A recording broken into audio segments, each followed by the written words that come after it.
This is the most exciting part of the entire seminar because we're going to put it all together. We're going to give you a plan right here at Tilton to take everything that we've taught and put it to work. Remember that God, with 12 men, was able to spread the gospel through the whole world. He was able to defeat cities with just a few people in the Old Testament. So this is not about numbers. It's about having faith in the plan that God gives. So I cannot emphasize strongly enough how important it is that we don't get discouraged by the size of our numbers. No matter if you have 8 men, 10 men, or 300 men, you have enough to accomplish the mission that God has put before us. I want you to consider that in order to take advantage of this seminar, you've invested a lot of resources to make this come to fruition. It does no good for us to dwell on the principles if we don't do the practice. And it does no good for a seminar to take place if the speaker doesn't give you a plan to follow before he leaves. And I was noticing as I began this school of evangelism and I was teaching the principles that I would call back to churches and I would ask them, give me a report, how are you doing? And I was not seeing the results that I was accustomed to seeing at my home congregation. So I asked, why isn't it working? And here was the answer. Rob, when you come, you put a July 4th fireworks display together, and it's exciting. People are pumped up and they're ready to work. When you leave, we don't know what to do. We don't know how to take what you taught and put it into action. And so the church just went right back to their normal routine. I want you to understand something about this seminar. If you go back to your normal routine Sunday, I have failed and we have wasted the Lord's resources. I am trying to help this church undergo a cultural change within their ranks. If we don't achieve the cultural change that we're seeking, then the time and effort that we have put into this, they are for nothing. It was Winston Churchill, and he'll say it in just a minute, who once said, "He who plans to fail fails to plan." Of any and all people in the world, men are normally known as the fixers, while women are known as the fixators. There's a vast gender gap when it comes to how people approach problems. Now, if you're married, you already know that your wife likes to talk about problems, and she's going to talk about the problems, and she needs to talk about the problem. You got to listen to the problems. But as a man, we sit there, and the entire time she's talking to us about the problems, what are we doing? We're trying to fix them, right? Because we want the problem to go away.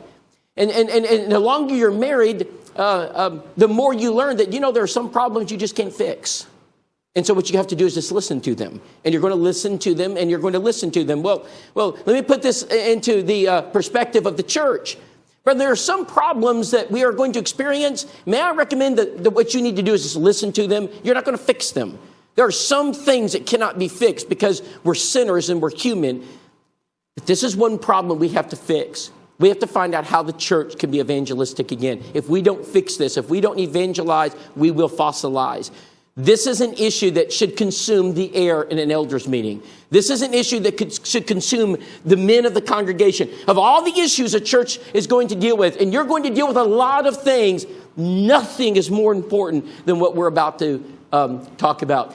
If I went to a congregation and I was setting them up for the cultural change that we're speaking about, to be the evangelistic machine, the body that God desires us to be, what would the plan look like? I'm going to give you 10 things you can do. 10 things that you need to do. Every church needs to do these. And this will help transform the culture that we're seeking. Number one, you got to have the materials in order to evangelize. Now, you're already ahead of the game because I noticed when I walked in here, you're in the top 1% of churches because almost every congregation I walk into has no evangelism materials. And that might surprise you. That might shock you. But almost every church of Christ I walk into, and if I ask them, where are your evangelism materials? They don't have them. In fact, they would say, well, we'll order them from the Gospel Advocate. We'll order them from some bookstore. They don't even have the tools necessary to do the job. Now, to your credit, you already have a lot of tools. I'm going to mention some of them. But you cannot do the job. If a carpenter shows up to build you a shop and he doesn't have tools, you fire him. All right, if Christians, if we show up and we don't have the tools, we should be fired. If a soldier shows up for battle and he doesn't have the equipment to carry out the mission, all right, you dismiss the soldier, or you discipline the soldier. There's no reason why we shouldn't have the tools. There's no reason why that we should not equip the saints to do the mission of the church. You know, I've yet to find a church building that didn't have a refrigerator. I've yet to find a church building that didn't have plastic spoons and forks. I want to know why churches of Christ don't have evangelism materials. It is beyond my ability to understand. Now, what would I recommend you get? I would recommend you have Bibles that you can use for Bible studies. These are not expensive $100 Bibles. These are $15 Bibles. And you should have them available. You should have a stack of them ready for people to use. Number two, I'd recommend you have a Bible study method. I have taught during this seminar the use of Back to the Bible. The reason I teach it, it's cheap, it's simple, it's scriptural, it's successful, it hits all the criteria. But there is no one-size-fits-all Bible study method. Back to the Bible is going to hit a big chunk of the population, but there's also a growing segment of the population it's not going to hit. So you need something like Believe the Bible for people who don't believe in God, don't believe in the Bible, who would say, well, how do you know that Jesus lived? How do you know that there was a Jesus? And how do you know he's the Son of God? Well, you know, there are actually Bible study materials we have, not a book to read. I'm talking about a personal Bible study where you sit across the table. It's the most effective. If any of you men have ever been in sales, you know this one thing. You know this. If you have a customer or client and you take them out to eat, and you sit across the table one-on-one and you make your sales pitch, you sell it almost every single time. But if you send them a book and say, here, would you like, read this book, what happens to your sales? They drop dramatically. This is why a personal Bible study has a 90% success rate in conversion, and a correspondence course is in the single digits. All right? It works. It's not only in the business model, it works in the church model. Okay, so we've got to have the tools, and we need to sit across the table and do the study. So here's number two. Does it matter? Why do you need does it matter?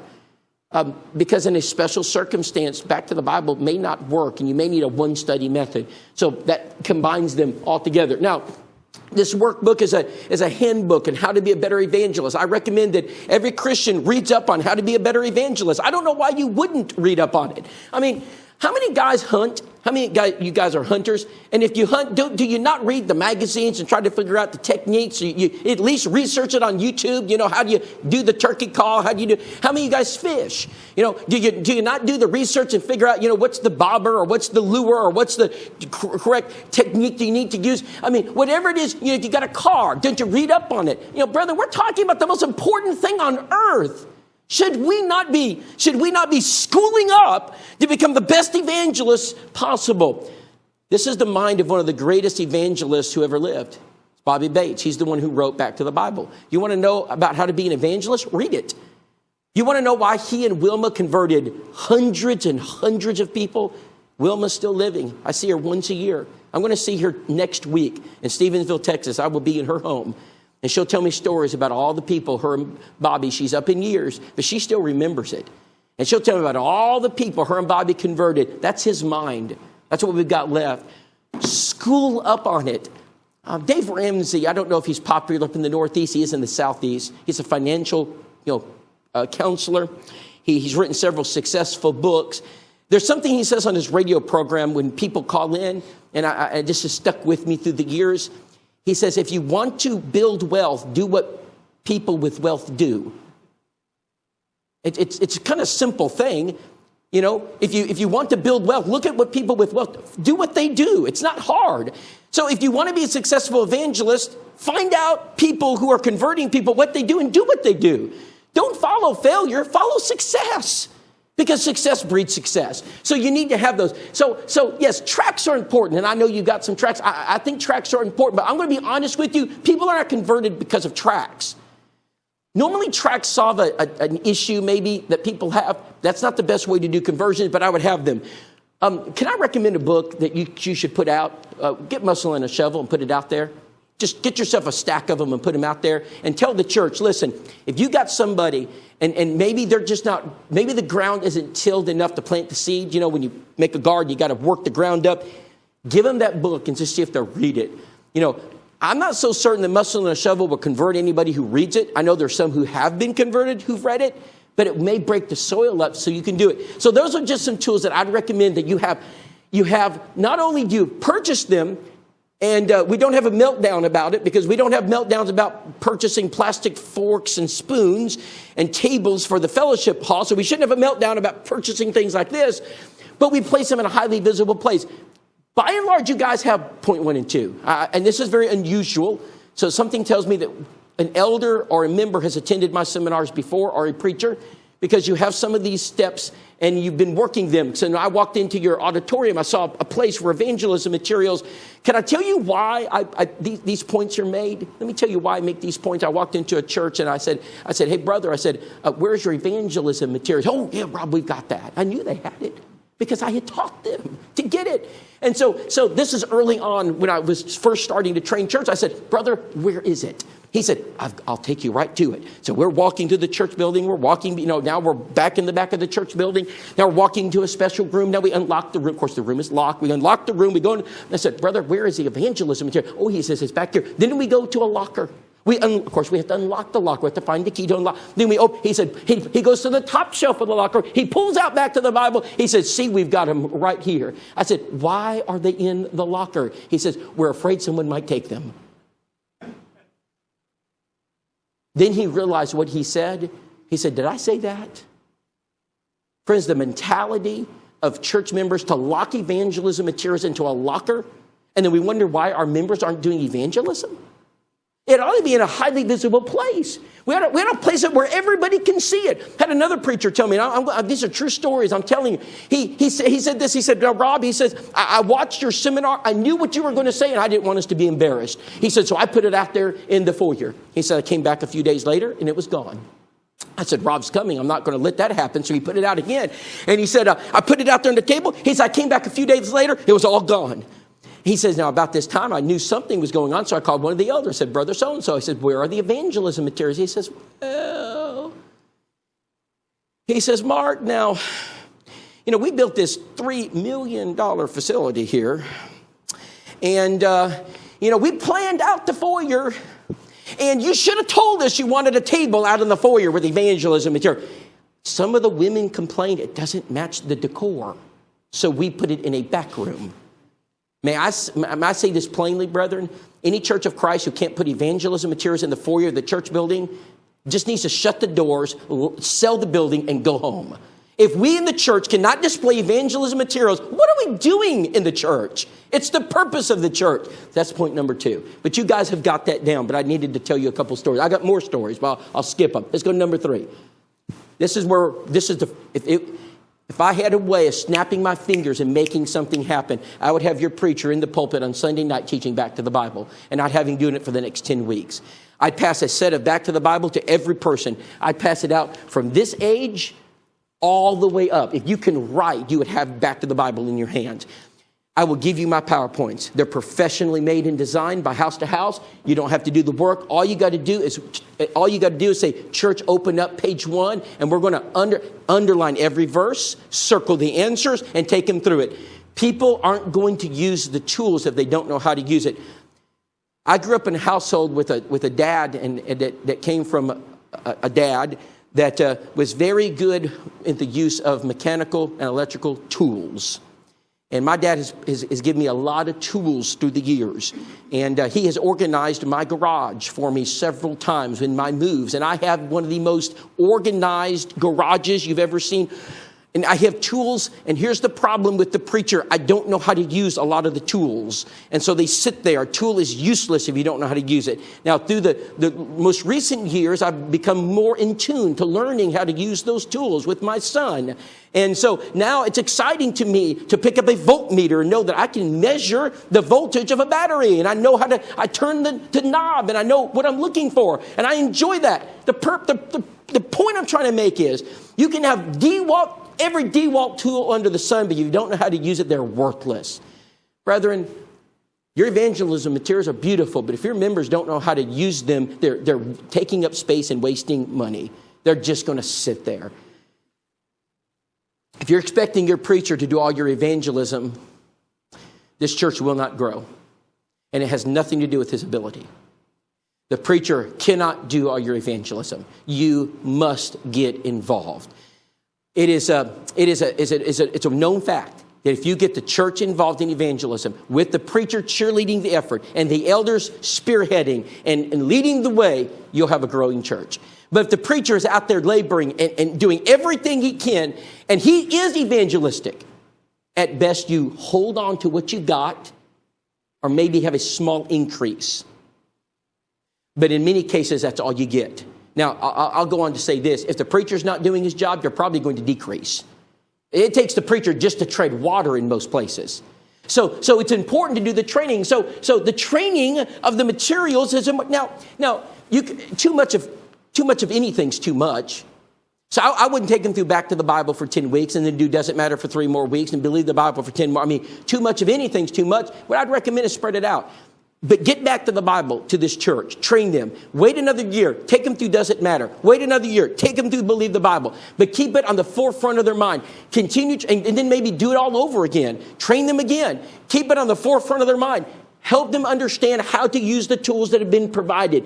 It's very important. Number 4. You got to promote an evangelistic atmosphere, not only in the local church, but you got to start tilling the soils of your area where the church is located. During the seminar, I mentioned Acts 2:47 as a verse that had escaped my sphere of understanding for too long, because I was focused like a laser beam on one word, and the word was added. And I understand that's a significant word in that verse. You know, the Lord added to the church daily such as should be saved. And so as a preacher, I focus on that like a laser beam, and all the other words were just insignificant in that verse. And I discovered there's another word in that verse that is of equal importance. It's the word favor. And I did a whole lesson on this, and praising God and having the favor of the people. What had the favor of the people? The church. The church was viewed favorably by people around it. If your community doesn't know you're here, that's a problem. But if your community has a negative view of your presence, it's a huge problem, because that usually takes lengths of time to fix. I can't fix that overnight. But if they just don't know you're here, which is where most churches are at, we can fix that. We have got to cultivate an evangelistic atmosphere. So how do we promote that? What are some things that we can do to do that? I truly believe that the reason benevolence is a work of the church is so that we can win souls. Friends, the church of Christ does not exist to feed the poor in your community. Jesus said you will always have the poor. We can't fix poverty in the church of Christ. It's not going to happen. Brother, we are not a soup kitchen. Now, I'm all for feeding the poor. You need to understand what I'm saying. Give me a minute to explain. I'm all for helping the downtrodden. I'm all for benevolence, but we must understand the purpose of the benevolence. The purpose of the benevolence is not to feed people's stomachs. The purpose of benevolence is to get to their souls through their stomachs. It's hard to teach a hungry man the gospel, but you give him something to eat and show him that you care. You have just opened up his heart to Jesus Christ. I'm firmly convinced that benevolence is attached to evangelism because it is one of the greatest tools we have for the salvation of souls. When Jesus was walking on earth and he fed the 4,000, he preached. When he fed the 5,000, he preached. It's hard to find a case of benevolence in Scripture where it's not attached to the gospel. So it's important for us to understand here that we're not the local soup kitchen. We're not the Lions Club. We're not the Rotary Club. We're not the local Habitat for Humanity. All those are wonderful things. Brethren, we are the church of Christ. Our job is to seek and save the lost, and benevolence is a tool to get us there. Her name's Kim. And I'm going to give you a lot of examples. And these are all examples that have happened in the last year. And I want you to understand, I spend half of my time or more on the road, so I'm not home often. When I'm home, I'm practicing every principle I've taught you. I'm not here to tell you to practice what I teach, that do what I say and I won't do as I do. I want you to understand this isn't a theory to me. I live this. My family lives this. I know this works. Wherever I've been, where I've been the full-time preacher, or in this new role that I have where I'm no longer preaching full-time at a congregation, I literally live on the road. I know these principles work. They work in California, they work in Maine, they work in Texas. It doesn't matter where you live. Kindness has no language barrier.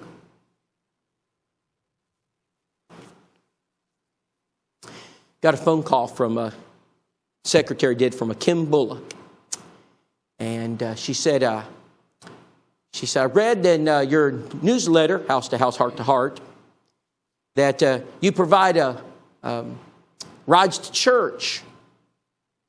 And she says, I've just moved here and I don't have a car and I don't have a church anywhere. Can you help me? Well, we immediately kicked it into gear.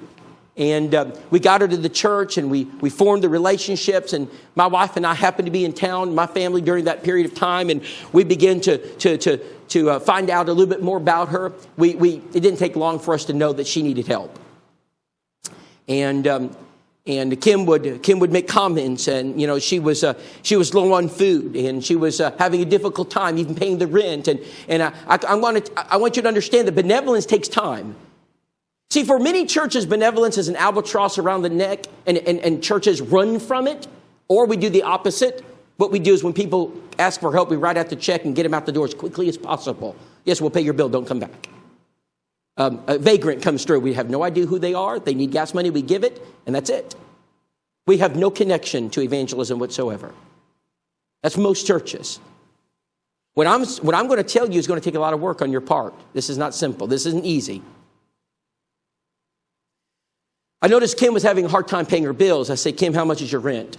I said, your rent is almost as much as your income, Kim. I said, why aren't we in low-income housing? And I said, Kim, we need to get you in low-income housing. If anybody, you should be. We got her in it. And we cut her rent almost by a fourth. It was a fourth of what it was. And so I said, Kim, I need you to make me a list of all your expenses. And I said, we're going to make you a budget. And we're going to find out, I'm going to help you live. We're going to get envelopes out. And this is your grocery money. This is your rent money. We're going to put it in there. I said, Kim, where's your bank account? She says, what's in 2 cities away? I said, Kim, we need a bank here. And so we're going through. The elders are doing this with her. I'm doing it with her. We're helping her. We're helping her along the way. And as we're doing this, I just mentioned, I said, Kim, would you have a few minutes for me to talk to you about the church? What do you think the odds are that she said no? Of course she said yes. And so we sat down and we began to do some Bible studies with Kim. And I didn't know anything about Kim's religious background. I knew nothing. I noticed that Kim was doing this as we were studying. She would open the booklet and go, so I immediately knew she needs glasses. Kim, I said, do you have glasses? No. What happened to them? The prescription's out, Rob. And she said, they don't work. And I said, she said, I cannot afford them. I said, well, American Eyeglasses is down the road. You can get 2 pairs for $100. I said, Kim, make your appointment. And I said, we'll take you. Well, you don't have to do that. And I said, I know, but we want to.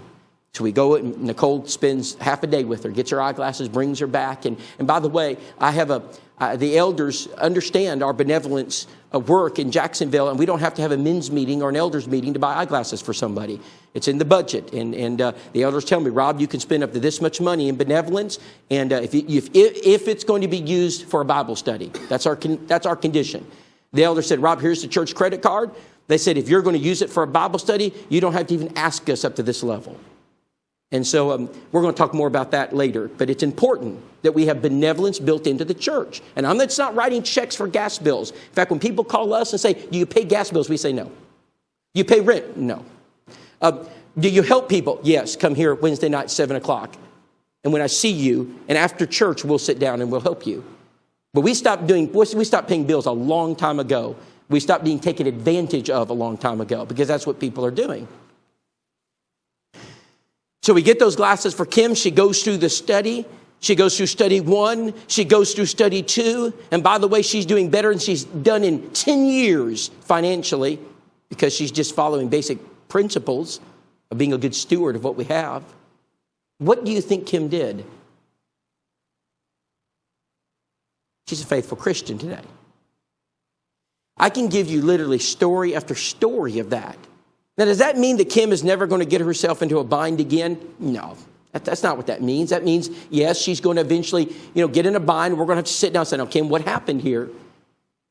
Okay, benevolence takes work.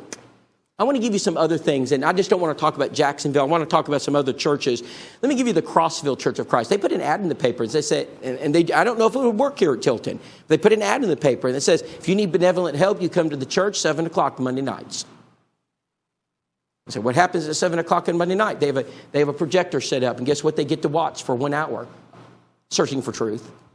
And after that 1 hour, then we sit down with them. They fill out a little form, informational form, and they talk about their needs. Well, they have a limit. Each person who walks in has a limit of how much the church will help them with. Guess how many people they converted last year doing that? 17 people. Now here, before you ditch this idea, because I know a lot, well, that wouldn't work. Before you ditch that, let me ask you a question. How many people did you convert with your benevolent program last year? A lot of churches have benevolent programs, but we're getting no bang for our buck. We're getting no conversions from it. Here's what I'm suggesting you do. And I don't know how this will look in Tilton. That's why you have elders and you can put, all these minds can come together. All right, and we can think about this and pray about it. But here's the point I'm trying to make. Benevolence and evangelism should be connected.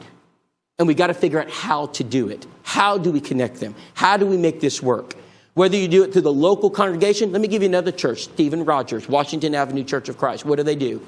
He gets up he's an elder and a preacher. He gets up there and says, brethren, he says, we're closing down our benevolent program. And the members are like, why are we doing that? And he explains, we're getting taken advantage of. We see no bang for our buck. He says, and we're putting you in charge of it. We're starting a new benevolence work, and you're in charge of it. Every member's in charge of it. And Stephen explained, he says, every member has a voucher for $100. You can use it for benevolence. All you got to do is come tell an elder or the treasurer, whoever, I've got a benevolent person I'm trying to help, because you know people we don't. You know neighbors that need help and we don't. And what we want you to do, the only thing we ask is if you use the voucher to help a neighbor or a family member, you connect it to a Bible study. That's all we ask. We don't ask you to convert them. They may not be converted. We just ask that you connect it to somebody. I don't know if that would work in Tilton. I'm trying to give you some ideas of what I know churches are doing, and I know that brings conversions in. Brethren, God has given us enough wisdom for us to figure this out. The purpose of this point is to say we must tie benevolence to evangelism. And when you do that, and when the community sees that this church is responsive to their needs, you're going to create contacts for you to have Bible studies. Let's go on to the next one. This is point 5. Produce contacts. You will have no prospects if you have no contacts. You'll have no Bible studies if you have no prospects. You'll have no conversions if you have no Bible studies. And you'll have no new converts if you have no conversions. And so they're hinged on each other. I'm going to suggest that 60% of your effort or more in this church is focused on this point. You must produce contacts. In order to have a Bible study, you must produce people in which you can study. You can't study with nothing. You must produce them. And so they don't just walk into the building and say, hey, I want you to study the Bible with me. How many of you work for a company and maybe you've worked in the area of advertisement or customer, I think here's the word, customer acquisition? How much of the budget in a company is put to customer acquisition? Suppose you just ignore that as a company and you have no customer acquisition. How about Rob, the Army decided to get rid of its recruiting office? How long would the Army exist? Not very long. Brethren, where is our recruiting? Where is our customer acquisition? We ought to be looking for people out here. But you know what? As I stated in the seminar, we're too busy keeping the aquarium instead of fishing for men. Aren't we? We're too busy inside here, and we're not outside there getting people. I'm going to give you things that I know work. I know they work because I've been doing these things for 20 years. I'm teaching churches all over this country to do them, and it's working for them. Now, there's a danger in this, because some of you are going to look at this list and say, I like number 3. And so let's focus on number 3, or I like number 2 and focus on number 2. And I want to make this statement, and I want you to hear me. Brethren, this is an all-encompassing approach. This is not a rifle where you have one bullet and you try to hit a target. This is a shotgun you're shooting. If you're not going to do them all, don't do any of them. I'm suggesting you got to make every attempt, not only of what I'm saying, you got to do more than that. You're going to have to put every effort there is. So a company would say, okay, we're going to advertise in the newspaper. We're going to get on the radio. We're going to get on the TV. We're going to get on Facebook, Twitter. We're going to use social media. We're going to go, if I need to go door to door, I'll go door to door. Maybe not the most effective way, but I'm going to go door. If I got to put a flyer in someone's hand, if I got to put people on the street corner, if I got to put signs up in the local businesses, if I got to, whatever I've got to do to sell my product, I'm going to do it. Those businesses last. We have to use every tool at our disposal to get to people. And I'm going to give you tools that work. Here they are. Number 1, I don't know a more successful way and a better way to reach the lost than using the publication House to House, Heart to Heart. And here's what I'm finding. Just about every church of Christ I visit that's using it has no idea how to use it. It is a static program. In other words, it is nothing more than a mailer that goes out. And then they wonder why we're not getting bang for our buck. Where are the conversions? Where are the contacts? So what I'm finding out is that people don't know how to use it. And what I want to do is spend the next few minutes teaching you how to use it. And I'm going to give you a disclaimer. Okay? I come from the House to House, Heart to Heart School of Evangelism. Brethren, I've only been there 2 years. And when they reached out to me and said, Rob, would you start a school and teach people how to evangelize them? This is a statement they had to agree to before I came. I will not come if you want me to sell a magazine. I am not coming to churches to sell your magazine. I will only promote it if it works. The minute I think it doesn't work, I'm done. So I want you to understand that I'm not here just to do it because I'm trying. I want to show you why I know this works. Brethren, I've been preaching for full time for almost 4 years. Every church of Christ I preached for, we converted people because of it.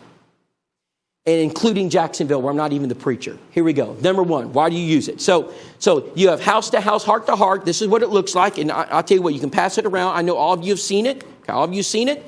On the front of it, all right, you've got the advertisement or promotion of the church building. If people do not know you are here, they're not going to stop by. If they don't know what time your worship services are, they're not going to stop by. You must let the community know you're here. There's not a better way to do that than put it in their mailbox and do it regularly. Here's one of the problems. I have churches that tell me, now, Rob, we do that 2 or 3 times a year, just not having an effect. Well, we know why it's not having an effect. If you just receive something 2 or 3 times a year, in your mailbox, you're probably not even going to remember what it is. How many of you remember the last time you got a Harbor Freight catalog? Right? Why? Because they send it. They keep sending it. The more you use House to House, the more effective it is. Here's what we've determined from the feedback we get from churches. A minimum of six a year is a minimum. That's every other month. If you want to maximize it, you use it every single month. You put it in their home every single month. I would rather you cover a smaller area and maximize than cover a bigger area and do it more infrequently. That's my understanding of it. I'd rather you take a smaller area that you can afford and really target that. I had an eldership, and this is a large church, huge budget. And they came to him, Rob, we tried that last year, and we tried it the year before, and we're just not getting contacts. I said, well, could I ask you some questions of how you're using it? How are you using it? Month 1, we hit this route. Month 2, this route. Month 3, this route. It doesn't work that way. You must hit the same area for at least 2 years. That's when you start getting maximum results, and it takes 2 years. So you're going to advertise. I've got a story I'm going to tell you. This just happened to us. It's beginning of the year. I'm sitting in the pew, and I noticed back corner, And I have a hard time distinguishing members and visitors because we're not there often. But I see somebody I don't recognize. Alan Webster is the preacher. Alan, is that a member? No. I'm back there. I make a beeline right to the back. And I said, my name's Rob. What's your name? She says, my name's Ellen. I said, Ellen, are you visiting this morning? She said, sure am. I said, glad to have you. And I said, have you been visiting long? I said, I travel a lot. I'm not able to be here. And she said, well, I've been visiting for a couple weeks. She says, I said, you enjoy the service here? I really do. She says, y'all really stay close to the Bible. I said, well, we really try to do that. And I said, well, Ellen, how would you... we're just talking, and she interrupted me. She said, do y'all meet on Sunday night? I said, well, we sure do. 6 o'clock. Would you like to come back? She said, I think I'm going to come back. And I said, well, Helen, are you married? She says, I am. My husband wasn't feeling well this morning. He has Parkinson's. His name's Perry. I said, well, great. I said, she said, I'll bring him. So that night, my wife and I look over, and there they are, sitting back there. I grab my wife, Nicole. We walk over there, and we meet Perry. They're the kindest souls. I said, Perry and Ellen, we have a custom here. I said, we always take visitors out to eat. I said, may we take you out to eat tonight? She said, well, we've got plans, but we'll take a rain check. I said, how about next Sunday morning? She said, we'd love to. Next Sunday morning, we go through the service. I made reservations at one of the local Italian restaurants. We get into the restaurant, and we're just visiting. I learn about her and, where she's come from, and I'm listening, hearkening very carefully, making notes. And all of a sudden, Perry likes football. I'll like football. I'll like anything. If it gets me a Bible, I'll like golf. I'll like tennis. Whatever it is you like, I like. And so I will. So he likes football. I said, man, tell me, what team do you like? I said, Perry, the national championship game in football is tomorrow night. I've got an idea. I said, when we bought our house, I said, they had a movie room in our house. It's a gigantic screen, speakers everywhere. I would have never done this, but it came like it. And I said, Perry, you have never seen a football game until you've watched it on a movie screen. You've got to come watch the national championship game tomorrow night. In our house. I said, my wife will cook you all these hors d'oeuvres. She kicks me under the table. And I said, she is the greatest cook. And I said, this is going to be, you would really have us? I said, absolutely. Well, Ellen, let's go. And so Monday night, they're in our home. We're eating hors d'oeuvres, and we're watching that football game. I was praying to get out of hand so I could get involved in the important stuff. Finally, the score broke out of hand the third quarter. It was Clemson and LSU. All right. And so it breaks out. And I said, hey, guys, I said, game's kind of getting boring. They said, yeah. I said, well, let's just talk. I said, can I ask you guys a question? Sure, Rob. I said, why'd you come to the Jacksonville Church of Christ? 20 years ago, we moved here, Rob, and every month we get a little publication called House to House, Heart to Heart.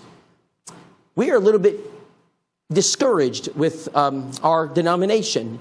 They're changing their views on marriage, and we're looking for a church that follows the Bible. And I said, would you guys like to know more about the Jacksonville Church? We sure would. Took me 3 weeks. Lesson 1, week 1, lesson 2, week 2, lesson 3, week 3, and they were baptized. They were Baptists. Now they're Christians. I can give you story after story of things like that happening. I'm not going to have an Ellen and Perry walk into the church building every month or even every year. I'm giving you an all-encompassing approach, but you will have them occasionally. Now, if we just sent it once or twice a year, probably never would have seen them. That's why I'm saying that you have to make it potent. On the backside of House to House, Heart to Heart, you can promote events. Y'all have a marriage seminar coming up, right, Rob? And if you're, I would have that highlighted in the back page, Glenn Colley, Cindy Colley, whoever's coming to talk about marriage. Someone in the community might be going through some marriage issues, and they get that and say, I'm going to come there. It's free. I'm going to come to that marriage. Whatever it is you're promoting, your lectureship, whatever it is, it should go on that back page. That back page, and that article right there, your preacher can write an article, and there may be some issues that Tilton or Franklin is facing, or New Hampshire is facing, that you can highlight in that. So that's important. Let me talk about something else real quick. The special offers. This is pay dirt. This right here is pay dirt. We have baptized more people because of this. So inside the publication, you've got this little space that says, hey, fill this out. We send you a big poster of the 10 Commandments, big thing. And then another thing says, hey, if you want to know about marriage, I want to know about, all these subjects, we'll send it to you for free, right? So the biggest mistake churches make is they send it to them for free. Deborah Rice called me when I first got there, and she said, hey, Rob, got this couple, Brenda Glaze. I said, yes. Requesting marriage material. I guess you want me to send it, right? I said, no. But Rob, we always send it. I said, and how many baptisms have we had out of that? None. I said, no, put it in my box. I said, put it in my box, and I will come get it. So Nicole and I drive up, get in my box, get the material out, look at the, address. It took me 2 weeks to find her home because the address was written incorrectly. Finally find it. I'm going to tell you exactly what happened. Oh. And then she sees my wife, and she breathes a sigh of relief. You never go to a door as a man by yourself. Always have a woman or a child with you. That's for successful door knocking. She looks, and I said, ma'am, my name's Rob. This is my wife. And we're from house to house, heart to heart. We're delivering you what you request. Oh, yes. I said, ma'am, you wanted some materials on marriage? Oh, yes. I've just gotten married, and I thought it would help us. I said, well, wonderful. How long have you been married? And where'd you get married? I'm just going to carry that conversation as far as I can carry it. She finally looks up at me. She says, yeah. She said, can I ask you a question? I said, well, sure. Do you know anything about the Bible? I said, oh, just a little. She says, good, because my husband knows nothing about the Bible. Daniel, get up here. Get over here, Daniel. Get over here. Daniel, they know something about the Bible. This man knows nothing about it. Can you teach him the Bible? From that one knock on the door, can I show you how many baptisms we had?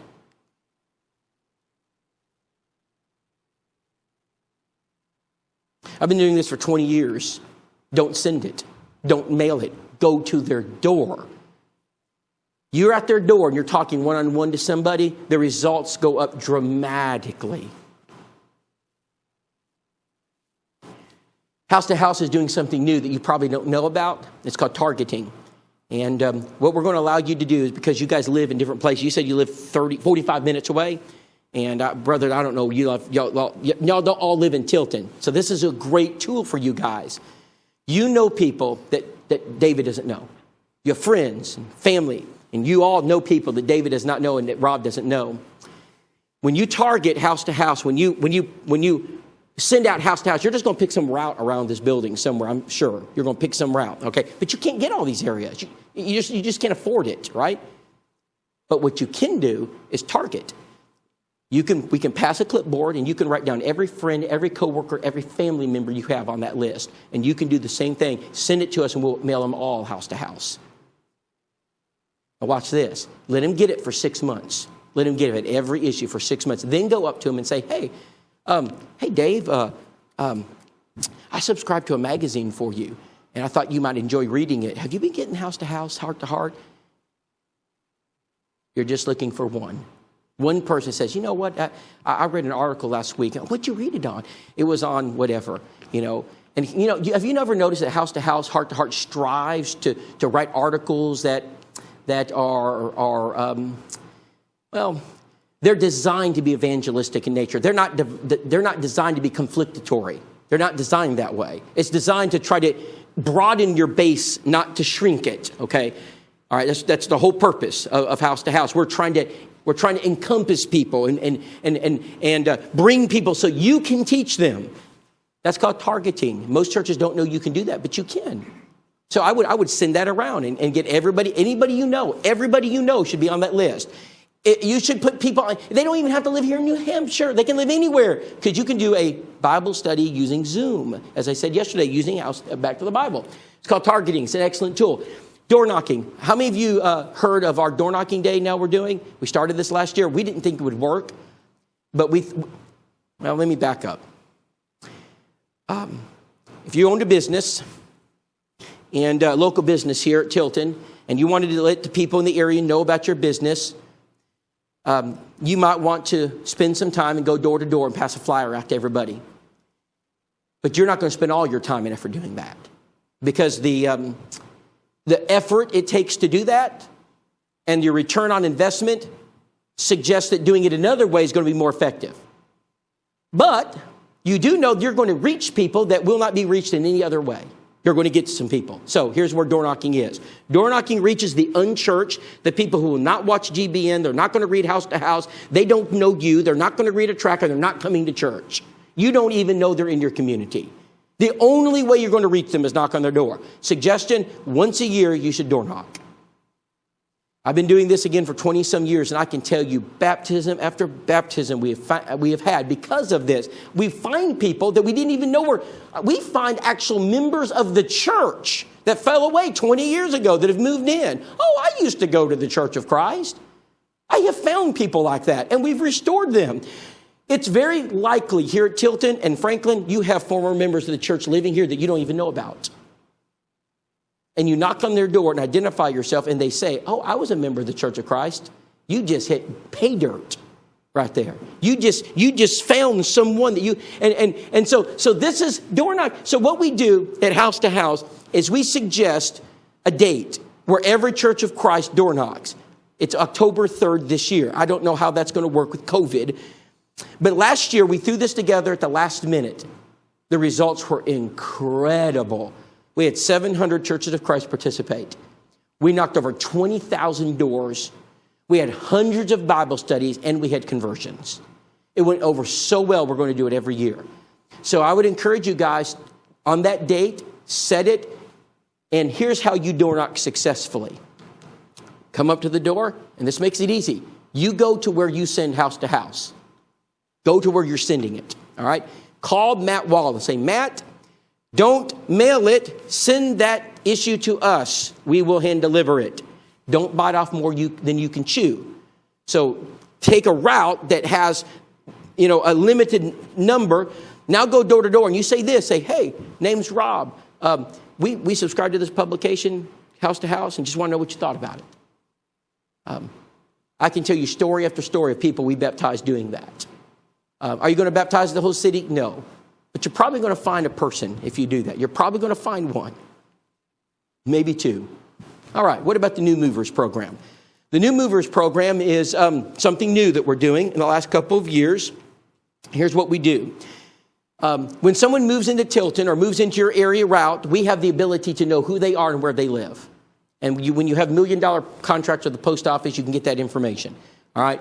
So they'll tell us, and they have to tell us because we have to know who to send it to. So when we find a new address, a person coming up on our route system, we know someone's moved in, right? So now we know we have a new mover. Well, that's gold for a business to know you have a new person in your area. So what do you do with it? Well, number one, we're going to send them the New Movers edition of House to House, Heart to Heart. It says, greetings, welcome to our community. 2 weeks later, we're going to follow it up with a postcard. And it says, here's the address, here's our time of services. We're glad you're here. We would like to be the first church you visit. Now, if all you do is mail it out, I call that a static program. You're going to turn it into an active program. So we're going to send David or whoever it is, Rob or Dan or whoever, or whoever you put over this, we're going to send you our program, and it's going to give you the map. I love maps. You're going to blow it up to where you live. You can blow it up to right where you live, and you can see your house right there. And then there's this little marker right there. Who's that? They just moved in. You have their name and address. Now what do you get to do? You get to take this little basket of goodies that my wife is helping your ladies learn how to put together. It costs $10. Called the dollar store. It's amazing what they do over there. All right, $10. You're going to knock on that door. Say, hello, my name is Rob Bluen, and I'm your neighbor, and we'd like to welcome you to the community. And our church has put this basket together to welcome you of free things that we thought you might need. And we're just a local church in your community. We also have some information in there about local contractors, plumbers, electricians, lawn care services that you might find come in handy. And we've lived here all our life, and we can tell you these people are reputable. They live in the community here. We thought it might help you.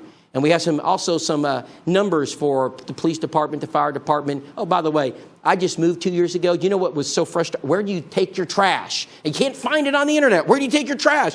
It's information that people who move in, a dentist, a doctor, just basic local information. How about an IT guy that will help you if your computer, where do you take it? So all of that stuff's important. And inside that basket is a folder that says Tilton Church of Christ, and you're going to put all your information in there.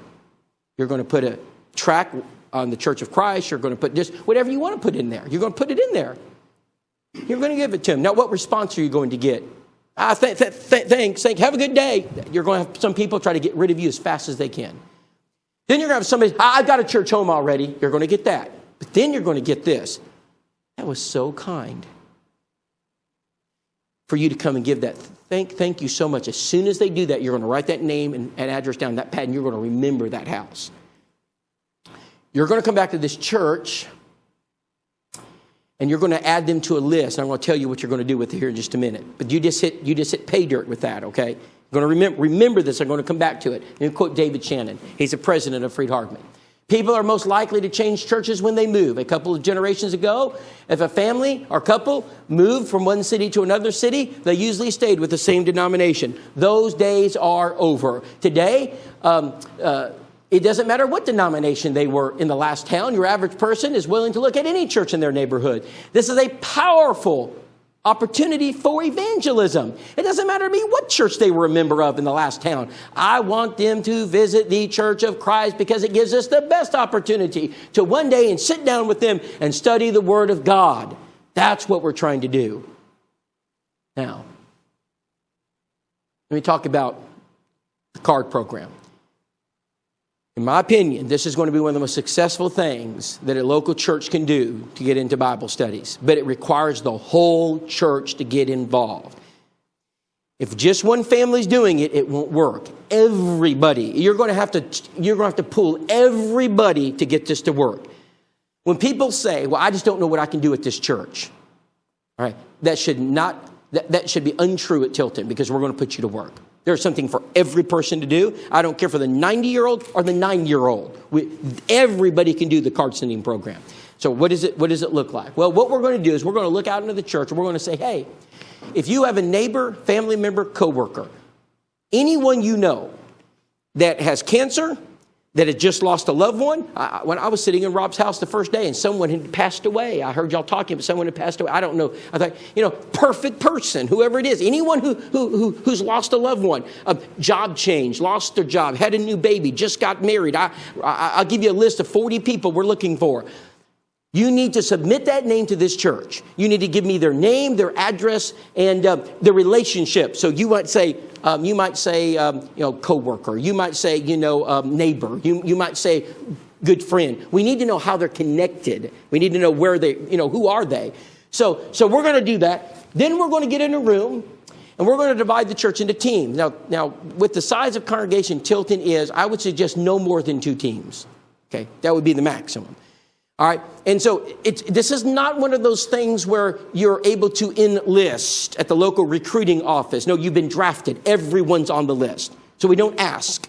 Everyone is involved in this, all right? If you're in this army, you're involved. All right, so we're going to go around the room, take this list, and everyone's going to send a card. Now, there's someone in here, I don't know who it is, or more than one of you, that we might classify as the penny pincher. And you're going to have this idea. This is going to cost a lot of money, 32 cents per card. We got 18 people on this list. There's 20 of us, and you're going to start doing this. This is expensive. And you're going to raise your hand. And you're going to say, if we just did one card and all 20 of us signed it, we'd save a lot of money. Don't do that, because you're losing the effect of it. The purpose of it is to overwhelm them with cards. So you and your wife separately send a card. You and your wife and son separately send a card. He'll do more good than you and your wife will do when they get a card from him. I'm telling you, everyone sends the card. And so don't all send them on Monday. All right? Some send Monday, some send Tuesday, some send Wednesday. And for the next week, they're going to go out to their mailbox. And remember that person I told you to remember, that new mover that you got a good response from? You're going to put them on that card. And we have special cards for people who move into the area. In fact, I think you guys may have a few of them already. And you're going to say, welcome to the community. What do you think what kind of impact do you think it's going to have on somebody who gets 40 cards, right, from a church that says, welcome to the community, handwritten? You think you just might pick up somebody who will visit? Fire your shotgun, brothers. Don't fire your rifle. You do it all Go after all of them. Because I understand, you're looking for just a few people, because we know that most people won't be saved. Jesus said it. But there are still people that we got to reach out to them, and we got to find them. So you're going to put them on that list, and you're going to send those cards, and you're going to baptize them. When Bettina received those cards, she had the big smile on her face. It made my job easy. It's hard to plant corn if you don't till the ground. And you guys will till and cultivate. It's called card cultivating. You're going to cultivate the soils of the heart for the preacher. And you put somebody on that list. They've been on there 4 weeks, and they've got 60 cards in 4 weeks. You haven't seen them at church, and you're thinking, man, this didn't work. Watch this. David's going to go make a visit to him. David doesn't know him. He's going to go visit, and he's going to do this. They're going to open the door, and David's going to say, hey, my name's David. This is my wife. You're going to bring your wife with you. We've been sending you those cards. You have been sending? I can't tell. Come in. You're going to baptize people when you do that. Not everybody, not most of them, but you will some. They're not all going to jump through the door and say, hey, I'm here, baptize me. You might have to go to their house to do it. Evangelism takes work, brethren, but if you do this, you will grow. If you're waiting build it and they will come, only works in the movies. And not very well. Can I tell you something about Bettina real quick? I got to tell this story. I was in a Bible study. I didn't know where she was from, didn't know what church she was from. I assumed she was a member of the Church of Christ because when she was in the hospital, she said something about being associated with the Church of Christ. So I made an assumption. Don't ever make assumptions. I did. But anyway, I was going to do the Bible study anyway. So I just said, Bettina, would you like to know more about the church? Well, man, with all those cards, what do you think she said? Yes, I want to know more about this church. So we went through the Bible studies 1, 2, and 3. And I'm in Mark 16:16. This will never happen again.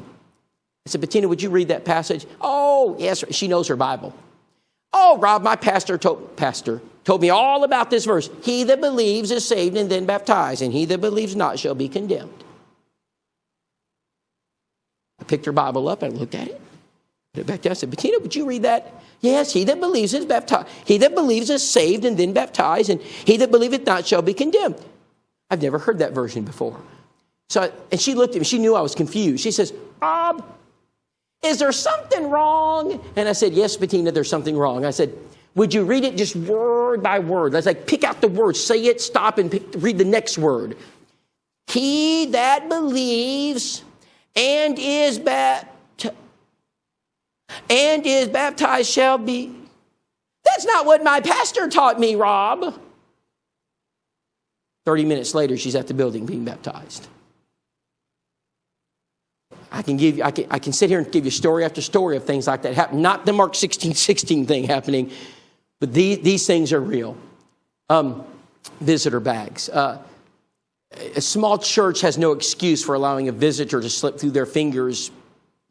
But in order to make sure it doesn't happen, you ought to have 2 people in this church designated to greet visitors. All right, their job is to look for people who are not members of this church. And you should have these visitor bags under their seat waiting. And when a visitor walks in, you need to go up and greet them. Say, hey, my name's Rob, and your name is? And you'd say your name. And are you visiting from this community? If you say, no, I was passing through on vacation to Maine, then we're just going to make good conversation. And I can't do a lot, for a person passing through. But if you said, yeah, I'm from Franklin, and I just thought I'd visit this morning. If that happens, you go back to your seat, and you grab one of these bags. My wife is telling the ladies how to put these together. You men don't really care. So I'm not going to tell you what's inside. So you're going to go up to them and give them the bag. And as they take that, say, we have a gift for you. And by the way, could I get your name and address? When they take the gift, they will give you their name and address. If you tell them this, now in the back side of the pew, there's a card. Would you fill it out and put it in the offering? It's not going to happen. All right? If you do it like that, you'll get their information every single time. All right? So it's important that we don't let visitors slip through our fingers. What's the most important information you want when a customer comes into your store? You want their information so they can come back. Don't ever let a visitor slip out of this church building without knowing their information. It's inexcusable. All right.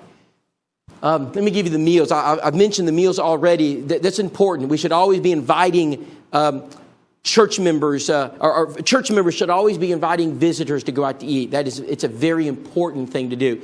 When a visitor comes, we have a policy at Jacksonville.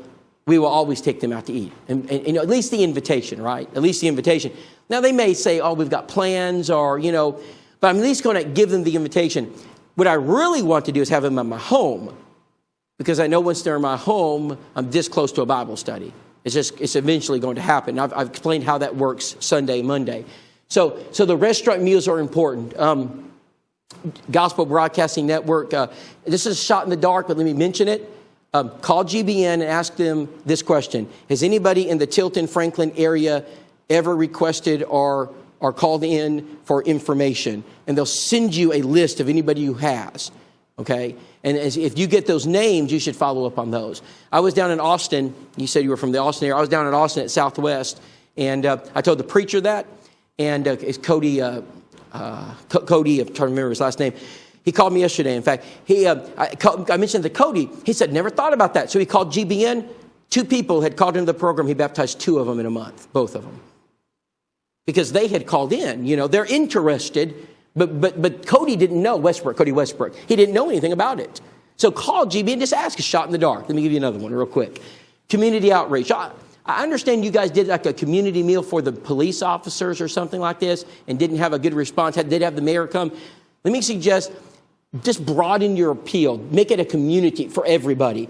And you guys can invite family, friends, neighbors, co-workers, anybody to come. All right? So if you can't get the police officers to come, make it for everybody. We baptize in a whole family doing that.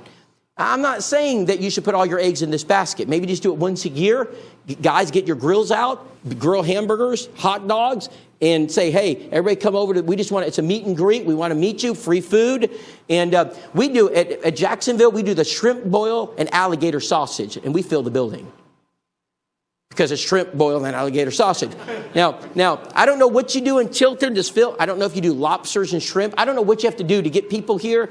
I don't know what would get where I live in Alabama. Alligator sausage and shrimp boil works. It may not work here. I don't know. But in any case, you got to figure out a way to for your friends to say, hey, man, I don't want to miss that. I'll come at least to get the food. And let me give you a 1-minute lesson on how to make it into a Bible study, because we're just not trying to feed people's stomachs. So, if you were visiting, okay, the typical Christian or preacher, this is our response. Name's Rob. What's your name? Nice to have you here, Alan. Name's Rob. What's your name? And you tell, and that's how we do it, right? And we'll go around and I welcome them all. That is worthless. I'm telling you, Brendan, that is worthless. Here's what you do. Name's Rob. What's your name? Alan. Alan, can I eat with you? Sure thing. For the next 45 minutes, I will build a relationship with this guy right here. I will learn where he goes to church. I will learn everything there is about him. I will have his phone number before he leaves. And an hour after he leaves, I'm going to send a text. If you want a community meal to work, that's how you do it. If you're just going to feed the masses, I don't even know if it's scriptural or not. We are not the soup kitchen. All right. If you don't connect it to evangelism, don't do it. So you got to train your members what to do when you have the meal. The ladies will do the meal, right? The meal's the easy part, by the way. It's easy to do the meal. The hard part is what do you do when they actually get here, right? What do you do when they get here? All right. So let me show you the exciting part of what this is where I'm trying to get to through this whole thing. All right. So let's say you got 1 or 2 people visiting, and you baptize 1 or 2 of those a year. Let's say you do your card program right here, and you reach out and you study with 2 or 3 people a year, and you baptize them. Let's say visitors through getting house to house, maybe 1 a year comes. I'm not making unrealistic expectations, am I? I didn't say 10 or 15. What about your door knocking? Maybe you meet one or two people. What about house to house, heart to heart? Maybe you get a person or two. What about the new movers program? Maybe you get a person. Maybe the gospel broadcast. Maybe your benevolent program. If you did all of these things, how many baptisms might you have in a year? The average congregation that enrolls in our schools sees a 300% increase in their baptisms. If you had 2 last year, you'll have 6 if you'll do all this. I didn't say you'd have 60. I'm not trying to give you numbers that are not reachable. I know we're in the minority. We're never going to be the biggest religion in the world, but we can be a lot bigger than we are now. We can grow, and that's realistic. Let me give you something else. Every Christian should do it. Every preacher should do it. Everybody should have a list, and we should be writing down on that list people we want to study with. And you should write it out. You should make a list. You have a list at work. You may have a list at work, a whiteboard at work. You look at it every day. Does anybody have one of those? I have a whiteboard in my office, and on my whiteboard are people that are lost that I know. And it haunts me because I am responsible to getting the gospel to them. Every eldership should have a whiteboard where they meet, and they should put every person they know that's lost. And the parking lot and the re-roofing the roof and the air conditioning system and the carpets should be the last thing you discuss in your elders meeting. The first thing you should discuss are the lost. And how do I get to them? David should have a whiteboard with the lost written on it. You populate your list. Hot, cold, warm. How do I get to them? All right. Get everybody involved in the church. You must get your ladies involved. Gentlemen, you cannot carry the load by yourselves. Elders can't do it by themselves. You can't put this on the preacher. It's not even scriptural. And by the way, you'll burn him out and he'll quit. I know, because I've spent 20-some years doing it. You'll burn your preacher out and he'll go somewhere else. Don't make him do all this by himself. Work together. Help each other. And you'll grow. 1 Corinthians 12:14, the body is not one member. It's not one elder. It's not one preacher. It's not one deacon. Prioritize. Make evangelism the most important work of the church. I'm going to do this as quickly as I can. Most churches' calendar is already full before they get there. For most churches, this is what their calendar looks like. January, Pew Packers has got to start. We have some kind of Pew Packer program. We're going to start it in January. We always start it, then it fizzles out. But we're going to start it in January. In February, we've got the sweetheart dinner or the marriage dinner or the Valentine's get-together, something in February. March, we have the gospel meeting. Got to get ready for the gospel meeting in March. In April, we're going to have the Easter egg hunt. We don't call it that in the church. We call it holiday party? Egg? What do we call it? In the church, we don't use Easter. So we call it something. We're going to have some hunt. All right. In May, graduation banquet. You know, we graduate everybody. First graders graduate. Second graders graduate. Everybody graduates now. And we're going to have and if you graduate from high school, you get a Bible. And we're going to show the PowerPoint, of course. And we're going to see little Johnny when they were 5, 6, 7, 8, 9. Big thing. Miss the graduation banquet and you might lose a family. Don't miss it. In June, VBS. In July, Bible camp. In August, back to school time. Got to do the back to school backpacks. In September, we're going to have gospel meeting. In October, we got to have trick or trunk. You know, I said trick or trunk candy in trunks. You line them up. Everybody comes through, right? Then in November, we have the Thanksgiving meal. We have a benevolent clothing drive. December, holiday party. Don't forget the holiday party in December. That is what most churches do every year. And we wonder why we're dying. We have no strategy at all for evangelism. We don't prioritize. We will prioritize the graduation banquet. We'll spend an hour in a meeting getting it ready. When we have people that are lost, we never even mention their names. It angers me, brethren, because we have the answer. We can grow if we just do our jobs. Publicize it. You should be talking about evangelism from the pulpit. When you have a visitor come, when you have a prospect you're working with, that list you have of people, talk about them. Say, turn that off. You don't have to, I know you don't want to let the whole community know what you're doing, so turn that thing off and just have some 10-minute talk time with the church. Say, okay, here's the name. Don't hide evangelism. Talk to the church about evangelism. What's the old saying? What gets pushed gets praised. What gets praised gets pushed. We know that. Businesses know that.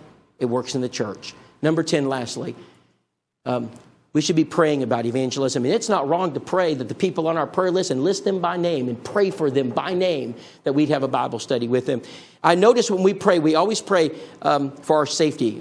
Lord, we pray we're safe and healthy when we get home. We pray, Lord, we're safe. Lord, keep us safe. Lord, we pray for that 5 times in a prayer. And I'm all for praying for safety. When is the last time we said, Lord, we pray for Billy Smith, who's on our prayer list, our compassion card list. Help us have a Bible study with him. When's the last time we prayed that prayer? Pray about evangelism. Help us to be better evangelists. So if it's important, we should be praying about it. Brethren, thank you for giving me your time. And I'm indebted to the elders here for allowing and entrusting my family to come up and to expose a weakness. It's a weakness in almost every church. But to trust us to love you enough and provide for you a biblical approach to solving the problem and to fix it. I believe great things are coming here. You have every piece of the puzzle you need. You have the building, you have the tools, you have the workers, you have the preacher, you have an eldership, you have men who care, and you have a Lord who will bless you. God bless you, gentlemen. Thank you.